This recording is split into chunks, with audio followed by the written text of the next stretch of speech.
እንደምን አደራችሁ፣ እንደምን ዋላችሁ፣ እንደምን አመሻችሁ። በዓለም ዙሪያ ያላችሁ ቅዱሳን ሁሉ እንደየአካባቢያችሁ የጊዜ ሰሌዳ ሰላም እላችኋለሁ። ስሜ ፓስተር ኤፍሬም ላከ ማርያም ቶሮንቶ ከምትገኘው የኢትዮጵያ ወንጌላዊት ቤተክርስቲያን በዚህ በግሎባል ፋየር ሚኒስትሪ ይህን መልእክት አስተላልፋለሁ። የዛሬው ክፍል ትምህርታችን በማቴዎስ ወንጌል ምዕራፍ 21 ላይ ቁጥር 2 ላይ ጀምሮ ያለ ቃል ነው። ይህ ቃል ወገኖች ሆይ ጌታ ኢየሱስ ክርስቶስ ወደ ኢየሩሳሌም የገባበት የሆሳዕና ቀን ማለት ነው።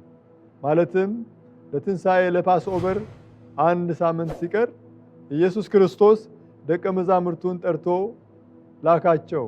በፊታችሁ ወዳለው መንደር ሂዱ አላቸው። የታሰረች አህያ ከውርንጫዋ ጋር ታገኛላችሁ፣ ፈታችሁ አምጡልኝ። ሰዎች ደግሞ ለምን ብሎ ቢጠይቋችሁ ለጌታ ያስፈልጉታል በሏቸው፣ ይሰዳችኋል አላቸው።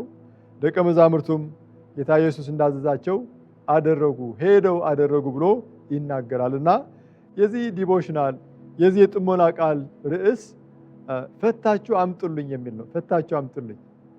ደቀ መዛሙርቱ ነው የተላኩት እና ጌታ ኢየሱስ ክርስቶስ በአህያይቱና በውርንጫይቱ ተቀምጦ ወደ ኢየሩሳሌም በሚገባበት ጊዜ ብዙዎቹ ደስ እያላቸው ሆሳዕና በአርያም በእግዚአብሔር ስም የሚመጣ የተባረከ ነው እያሉ ልብሳቸውን እያነጠፉ ቅጠላ ቅጠል የተለያዩ ቅርንጫፎች እየቆረጡ ያንን ሁሉ እያስቀመጡ በዛ ላይ አህያዋ እንድትራመድ እንዳደረጉ በክፍሉ በማቴዎስ ወንጌል 21 ላይ እንመለከታለን።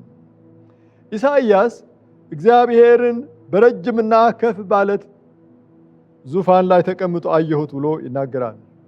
ቅዱስ ዳዊት ደግሞ በኪሩቤ ላይ እንደሚቀመጥ ይናገራል። መዝሙረ ዳዊት 18 ላይ ትንቢተ ዘካርያስ ምዕራፍ 9 ቁጥር 9 ግን በአህያና በውርንጫይቱ ተቀምጦ ይመጣል ብሎ ደግሞ ይነግረናል። ይሄ ከበረ በኪሩቤ ላይ የሚቀመጥ ወገኖች ሆይ ከፍ ባለ ተራራ በረጅምና ከፍ ባለ ዙፋን ላይ ተቀምጦ የታየ በትህትናው እኛን መስሎ በምድር ላይ እኛን ለማዳን በመጣበት ጊዜ በአህያይቱና በውርንጫይቱ ላይ ተቀምጦ ወደ ኢየሩሳሌም መጣ። አይሁዳውያን የመዳናቸው ቀን ነበረ ወገኖች ሆይ በዛ ቀን እድል ነበራቸው ሊቀበሉት። ነገር ግን ወገኖች ሆይ ደቀ መዛሙርቱን ሲልካቸው እነዚህን 12ቱን ኢየሱስ ላካቸው። ምን ብሎ አዘዛቸው? ምን ብሎ በአሕዛብ መንገድ እንዳይሄዱ ወደ ምስራምራውያን ከተማ ደግሞ አትግቡ ብሎ ሲናገር እንመለከታለንና በአሕዛብ መንገድ አትሄዱ፣ ወደ ሳምራውያን ቤት አትግቡ፣ ነገር ግን የእስራኤል ቤት ወደሚሆኑ ወደ ጠፉት በጎቼ ሂዱ ነው ያላቸው። ሄዳችሁም ደግሞ መንግሥተ ሰማያት ቀርባለች ንስሐ ግቡ በሏቸው ብሎ ላካቸው። በማቴዎስ ወንጌል 21 28 ላይ ግን ወደ ዓለም ሁሉ ሂዱ ሲል እንመለከታለን። ሁለቱ የተጋጨ ይመስላል፣ ግን የተጋጨ አይደለም። ለምንድን ነው? በምዕራፍ 21 ቁጥር 31 ላይ እውነት እላችኋለሁ ቀራጮችና ጋለሞቶች ወደ እግዚአብሔር መንግሥት መግባት ይቀድሟቸዋል።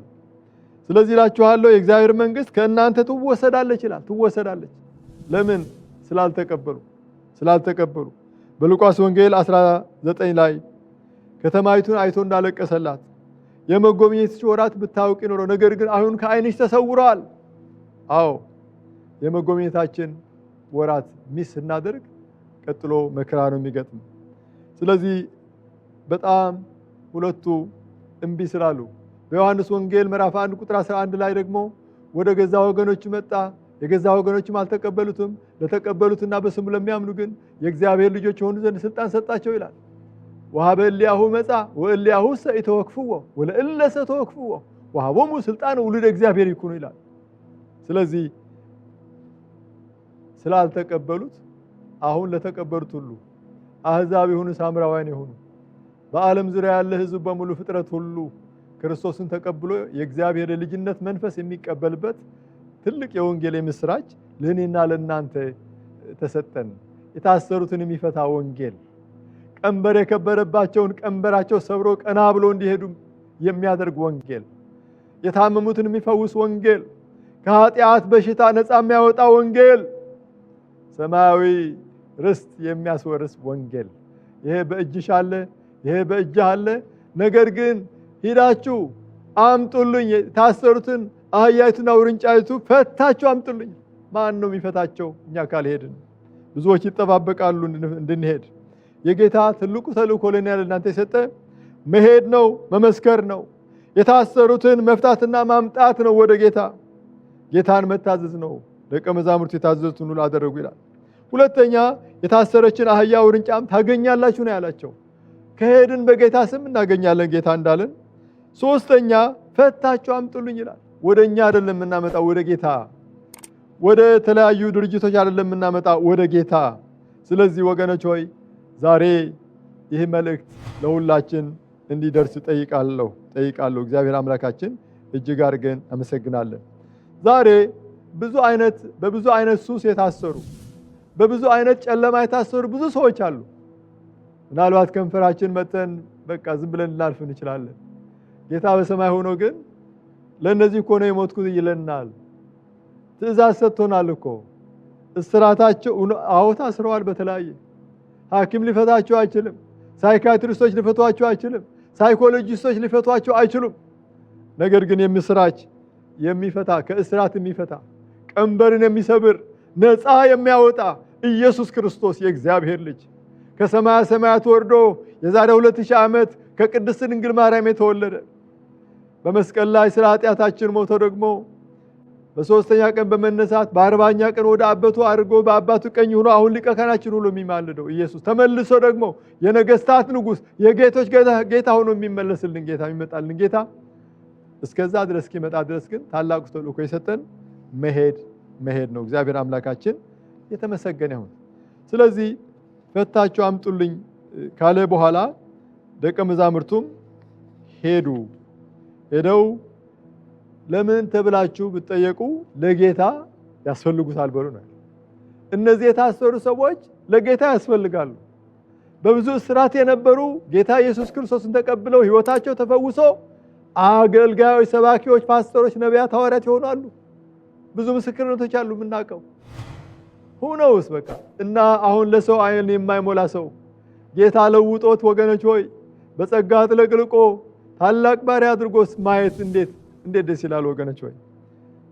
አምስተኛ ደቀ መዛሙርቱም ሄደው ኢየሱስ እንዳዘዛቸው አደረጉ ብሎ ይናገራል። ያዘዘን ምንድነው? ወደ ዓለም ሁሉ ሂዱ። ያዘዘን ምንድነው? ወንጌልን ለፍጥረት ሁሉ ስበኩ። ይሄ ወንጌል መሰበክ አለበት። ብዙ የታሰሩ የሚፈቱበት ይሄ ወንጌል ሲሰበክ ነው። ዛሬ ብዙ ሐኪም ቤቶች አሉ፣ ብዙ ካውንስለሮች አሉ።